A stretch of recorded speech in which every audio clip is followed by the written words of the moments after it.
Natambakan nga po ang Cleveland Cavaliers kanina laban sa Boston Celtics 109-98 kung saan hindi nga dito naging sapat ang performance ni na Donovan Mitchell na nagtala ng 30 points, Evan Mobley kumuha ng 24 points at si James Harden na merong 19 points.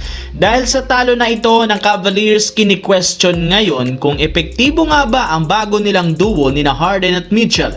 Hirap na hirap nga ang dalawang ito sa tuwing may nakakatapat silang isang legit na contender, pero kung inyong mapapansin na hindi rin naman ang dalawang ito ang problema ng team. Gayong simula nang magsama sila sa Cavaliers, mas lumakas ang kanilang kupunan.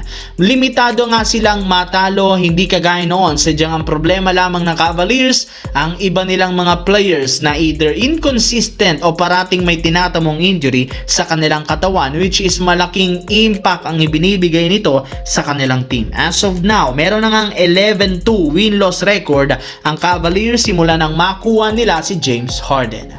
Samantala, hindi nga binigo ng Lakers ang kanilang mga fans matapos nilang maipanalo ang game laban sa New York Knicks na pinangunahan ni Luka na merong 35 points at si Austin Reeves 25 points at meron nga silang 60 points combined. Sila ang nanguna para sa opensa ng Lakers kasunod ng hindi paglalaro ni LeBron James. Bukod sa tatlong ito, consistent rin naman ang sharpshooter na si Luke Kennard na merong 12 points sa kanyang 4 out of 8 shooting, 3 out of 7 sa 3-point line. Nakagawa rin naman ito ng history matapos niyang maitala ang kanyang ika-1,000 career 3-pointer na isang patunay simula nga ng makuha siya ng Lakers, mas gumanda ang kanyang karir.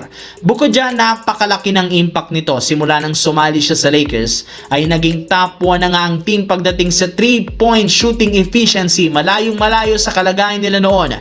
Kung inyong ang matatandaan, masyadong nag-struggle ang Lakers noon sa 3-point shooting, kung saan ito ang nagiging rason ng kanilang mga pagkatalo. Pero dahil nga kay Luke Kennard, nasolusyonan agad ng Lakers ang ganitong klaseng problema.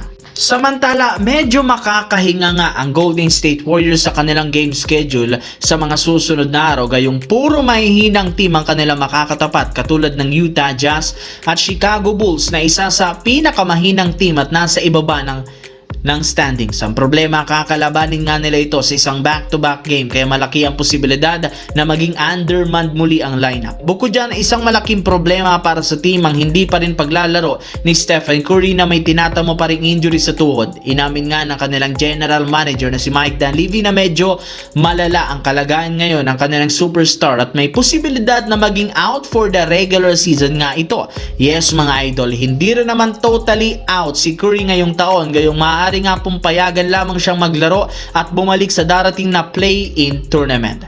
Hindi rin naman nire-require si Curry na sumailalim sa operasyon kaya inaasahan na makakapaglaro ito ngayong season, sadyang kailangan lang naman nilang maingat sa kanyang kalusugan. Aminado ang Warriors, pang play-in lamang ang kanilang team kaya nararapat na lang namang ihanda nila si Curry para dito upang magkaroon sila ng mas malaking tsansang makapasok sa playoffs.